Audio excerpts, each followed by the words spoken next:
Hey guys, today I will share some easy tuile recipes.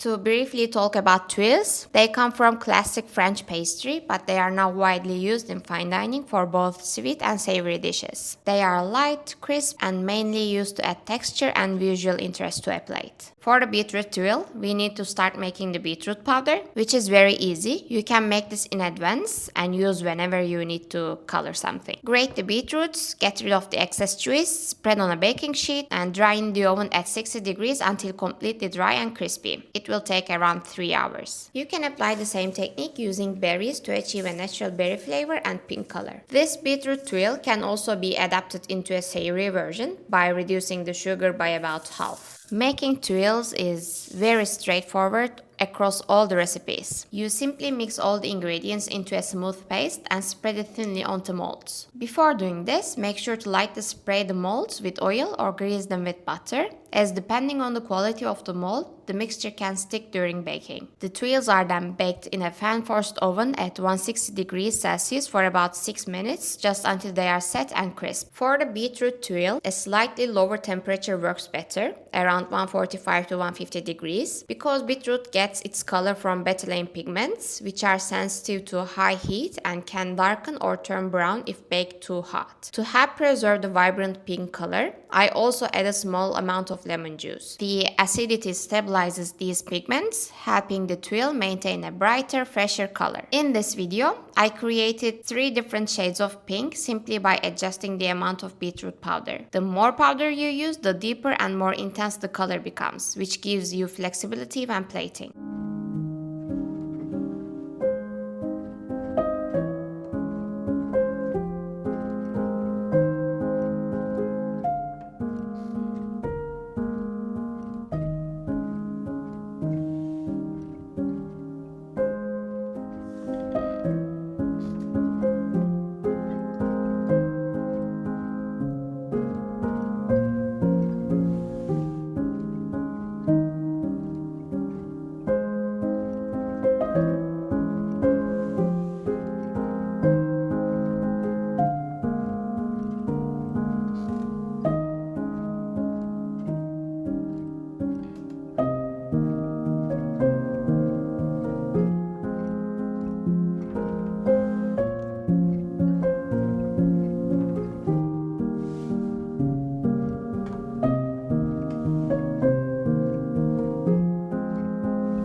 The same principle applies to the cocoa tuile. It works very well for dessert plating, but by reducing the sugar by roughly 50%, it also becomes an excellent garnish for savory dishes, especially those with strong umami flavors such as game, mushrooms, or earthy vegetables.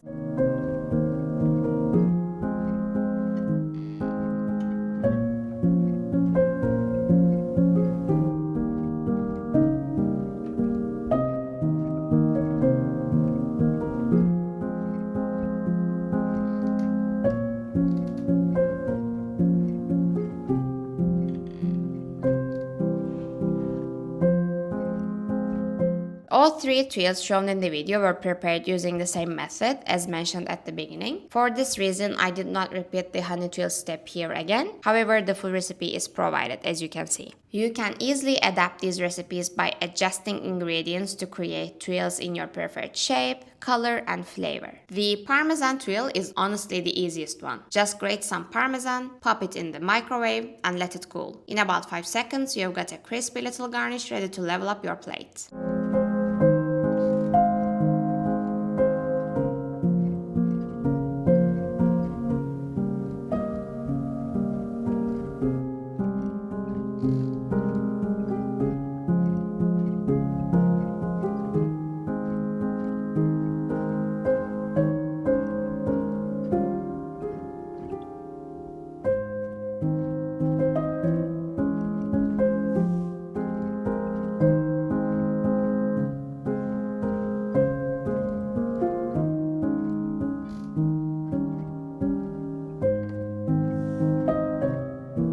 If you like these recipes, please don't forget to like the video. And if you have any questions, you can always leave a comment. See you in the next video!